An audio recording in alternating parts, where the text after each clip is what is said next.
Okay, guys, so somebody on Twitter tipped me off to a new commercial by Audi Car Company, and the title of it is Audi #Drive Progress. Big game commercial.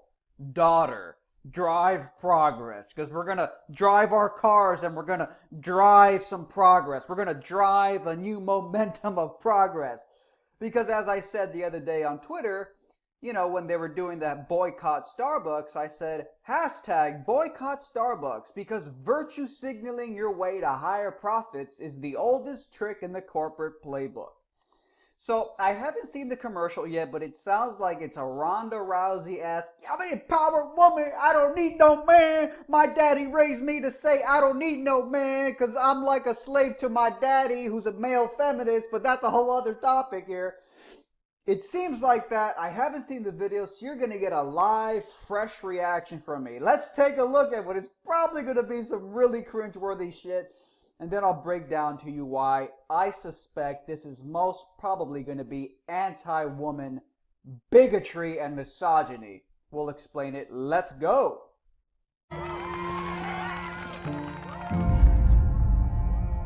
What do I tell my daughter? Do I tell her that her grandpa's worth more than her grandma? That her dad is worth more than her mom? Do I tell her that despite her education, her drive, her skills, her intelligence, she will automatically be valued as less than every man she ever meets?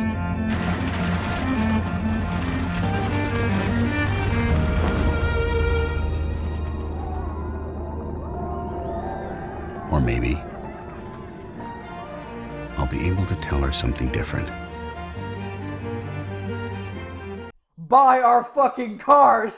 I mean, how retarded is that? Oh, we're gonna drive progress. Yeah, women are so powerful. Raise your children to be feminists. Buy our fucking car. Such shameless corporate propaganda. Let's finish. Audi of America is committed to equal pay for equal work. So, if you become president, will a woman make the same as a man? You're going to make the same if you do as good a job.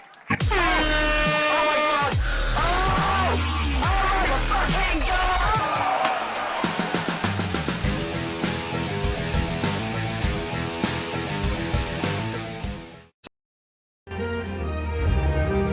God! Progress is for everyone. Buy our fucking cars. Okay. This is hilarious. And one of the main reasons it's fucking funny is because before the video started, before I even watched it, I literally mentioned the male feminist dad. And that's exactly what the commercial was targeting. The male feminist dad. And I'm telling you guys, I think that a good number of feminists, women who grow up to be feminists, are actually raised by male feminist daddies. A lot of times it's female mom feminists, but it's also male feminist dads who raise daddy's little girl to grow up to be a feminist. And I think part of the reason is because the male feminists, some of them were probably brainwashed, but I think also part of it, brainwashed to believe in feminism, but I think another part of it, the psychology for the male feminist daddies, is that they don't want to let go of daddy's little girl, which is a sort of reverse misogyny, because they claim to be, they're so pro-feminist, they're so pro-woman, yet daddy's little girl he's so attached to his daughter, he never wants his daughter to ever leave the nest.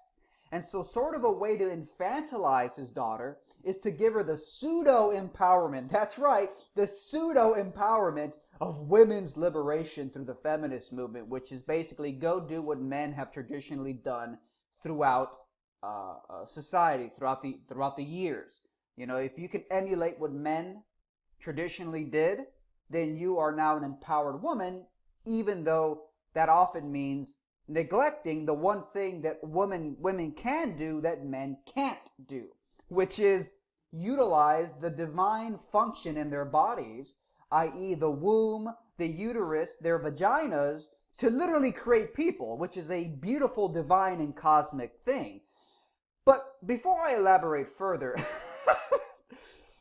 for all the stupid pseudo pro-woman, misogynist feminists out there who are going to say that I'm such a anti-woman bigot, let's take a look back at a fantastic case study in what happens when young girls are spoon-fed feminist lies from an early age, and then the woman has her fucking fantasies and her dreams crushed by reality. Ronda Rousey, about a year ago, after she got her head kicked off by the incredibly empowered and just amazing female athlete Holly Holm, Ronda Rousey in the hospital after the fight was actually considering suicide, and she actually found the sense of hope and purpose, literally her own words, by saying that she wanted to serve her man. She wanted to become a sperm receptacle for her man to, quote, have his babies. Watch.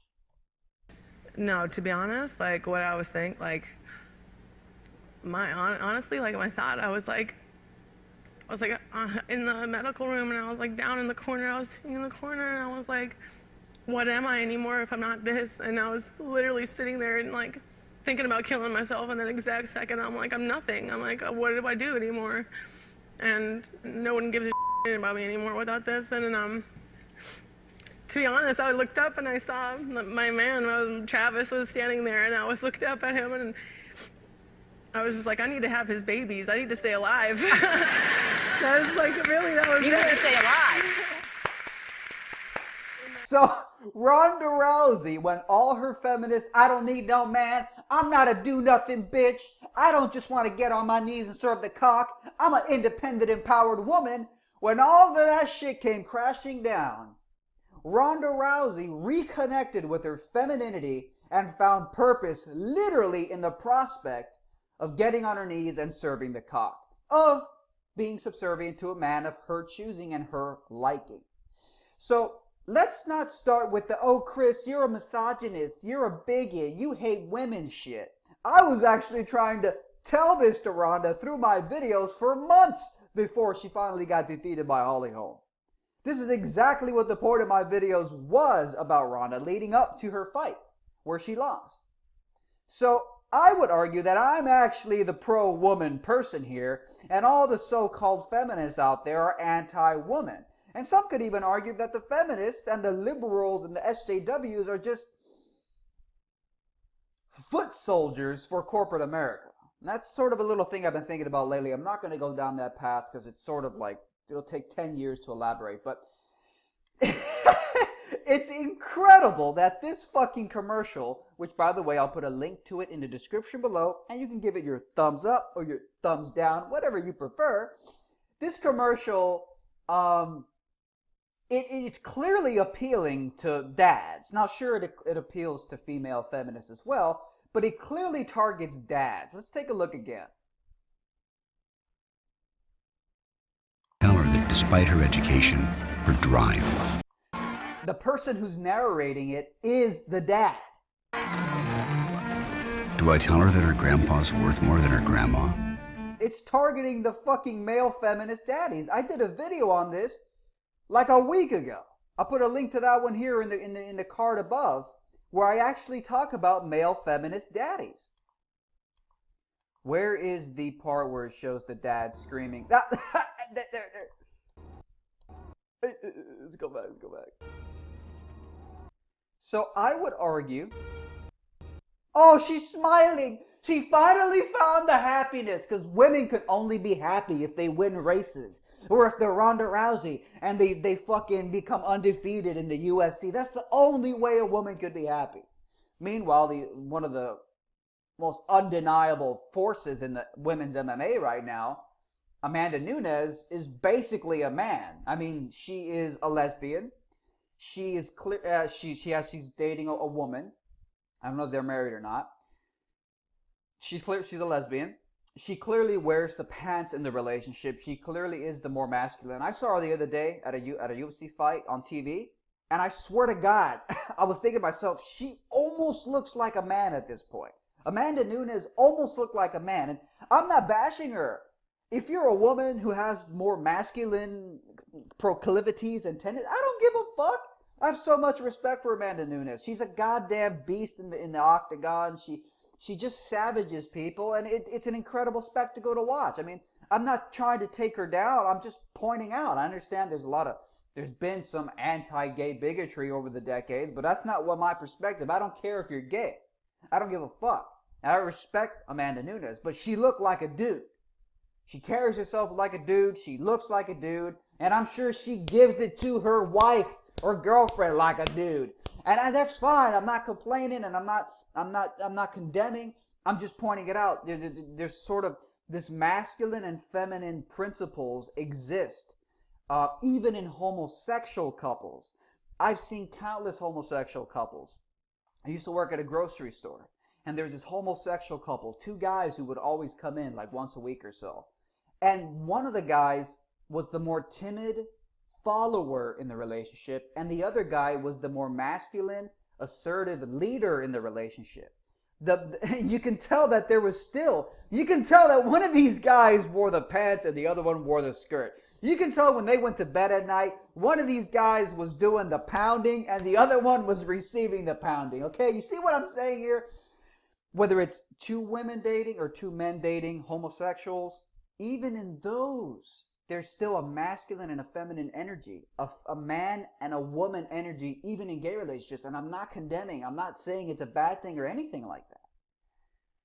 I'm just saying, let's look at these forces, these energetic forces that are involved. And these are so real. Masculinity and femininity are such real forces that even in homosexual couples, they exist. Where it's only supposed to be one. It's supposed to be two women or two men. So that's how real masculinity and femininity is. And so to push this anti-woman propaganda, for Audi to push this anti-woman propaganda, telling women that you should repress and condemn femininity in you, yes, that is anti-woman. That's going to result in a Ronda Rousey spectacle where when she loses all her masculine, assertive accomplishments in life, traditionally masculine accomplishments, fame, charisma, money, just beating the shit out of somebody, traditionally masculine accomplishments, when she loses it all, she finds immediate purpose in her femininity, in being subservient to a man of her choosing. I gotta have his babies was Rhonda's quote. So when you raise, and I did a video on this like fucking 3 weeks ago. It's called Raising Feminist Daughters is Child Abuse. I'll put a link to that one below as well, where I suggest that brainwashing young girls to be ashamed of their femininity, to think that it's wrong or retrograde or shameful or taboo or whatever, doing that makes them internally at friction with who they are. Now, not all girls will grow up to want to be feminine. I'm talking about the ones who do want to be feminine. Amanda Nunes, I don't think she's very interested in putting on makeup and dolling herself up. And I don't think she's interested in being stereotypically feminine. But if a girl does want to be stereotypically feminine, brainwashing them, and for these male feminist daddies to brainwash their daughters and to tell them that's bad, you can't do this, your vagina is evil, that's when you start to repress her. When a girl starts going through puberty, and she's 18, and she starts to think, wow, I want a guy, I want to date a guy. Not only do I want to date a guy, I want to date a guy who's confident and assertive and masculine. Her internal desires might be at odds with the way society, Hillary Clinton, and her male feminist daddy raised her to be. And it can create a lot of friction and confusion in her mind. And I think there's a little too much corporate propaganda being pushed out there nowadays saying, it's bad, it's evil, it's retrograde. You failed as a fucking woman if you got on your knees and you served the cock of your choosing, the man of your choosing. Men go out there traditionally, stereotypically, they go out there, they build skyscrapers and businesses and empires. Women, traditionally, stereotypically over the years, they build people. They build humans. Women build people. I mean, women even build penises. Imagine you're a woman and you don't have a penis, right? You have a vagina. You can actually create a penis inside of you when you conceive a baby boy. So that's how crazy the feminine is. The feminine is the void out of which reality arises. Starting to get esoteric here, but I think I'm going to delve a little bit into it because I'm all giddy and excited right now. Because I love this topic. It's fascinating. You know, some could argue that fundamentally reality is consciousness, a sea of consciousness from which the illusion of physical reality arises from. All this physical stuff you see around you is basically a temporary illusion. And it all comes out of this unified web of consciousness, which, believe it or not, some interesting experiments and implications in quantum physics seem to point to some type of unified, all-pervasive something that connects everything. I would argue it's consciousness. That's my hunch. This void, this nothingness of consciousness that is the base point of all physical reality. All the somethingness comes from the nothingness. And I feel like that's sort of a parallel to the femininity. You know, the vagina symbolically is a void. It's an opening. It's a hole. There's nothingness in there. Yet despite the fact that a vagina is not a penis, it's the opposite of a man, it's the opposite of a penis, it can still create a penis. A woman can create women and men. A woman can create penises inside of her when she conceives a boy. Fascinating. And just like, as quantum physics seems to imply, consciousness is the nothingness from which the somethingness of physical reality arises from. Consciousness is that void, that space. It's almost like women are the vagina. Femininity is the void, the hole, the emptiness, the space from which all can arise. You would think that a vagina can't possibly conceive a penis because a vagina is the absence of a penis. But a woman can conceive a penis. You would think that the nothingness, this fundamental consciousness webbing, this fundamental awareness at the base of our reality, this nothingness could not possibly give way to somethingness. How could nothingness create matter, physical matter? But that's the paradox, and I would argue that that's the only way reality makes any sense. Because if you don't have this nothingness, and I know I'm going crazy down the rabbit hole. I know half my viewers are like, what the fuck are you talking about right now? But hey, it's called Red Pill Philosophy for a reason. And now that we're here, we might as well go fucking deep. To me, it actually makes more sense that nothingness is the starting point from which somethingness arises. People say that's a contradiction. How could nothingness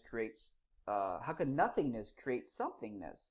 I would argue that, well, what's the alternative? The mainstream scientific perspective is that, well, some would argue it's the Big Bang, where something came out of nothing, but then that kind of goes against this causality, this mechanistic causality stuff, this Newtonian physics view of reality that we're kind of still clinging to, this causation stuff, where, honestly, damn, I don't want to spend 10 minutes here elaborating on this shit. So I think I'm going to cut the video short here because I've done a lot of videos on this before.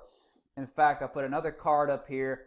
It'll take you to a playlist I have called Quantum Physics, Consciousness, and Other Mind Fucks. I'll put a link to that playlist. It'll take you through all my past videos on this topic. I don't feel like elaborating here because it's super complicated and I've been over it before. So, again, thank you guys for watching. I mean, I don't really have much else to say. This is not pro-woman. This is anti-femininity. Okay, that's the thing. They always mask it as it's pro-woman. It's not pro-woman. It's anti-femininity. Okay, this type of propaganda might be good for a woman like Amanda Nunes, who wants to be very assertive and traditionally masculine. And people say, oh, but why would you assume that assertiveness is tied to masculinity? Why can't femininity be assertive? Because when Amanda Nunes, who's a very assertive woman, gets in bed with her woman at the end of the night, I guarantee you she's the more assertive, masculine woman. She's probably the one putting on the strap on more than anybody else, okay? She clearly wears the pants in the relationship. She clearly has the masculine role, and I'm not condemning her. People need to understand, I'm not condemning, okay?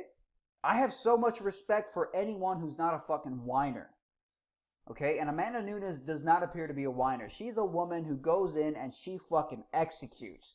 And I mean that in terms she executes her intentions, but then she executes fighters in the fucking ring, the octagon. So look.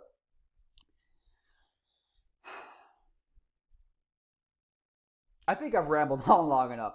Thank you guys for watching. In August, Rousey said that she wouldn't vote for Trump, adding she, quote, wouldn't trust the guy with running my country. Trump took to Twitter this weekend and expressed satisfaction after Ronda Rousey was knocked out by Holly Holm at UFC 193, saying she's not a nice person.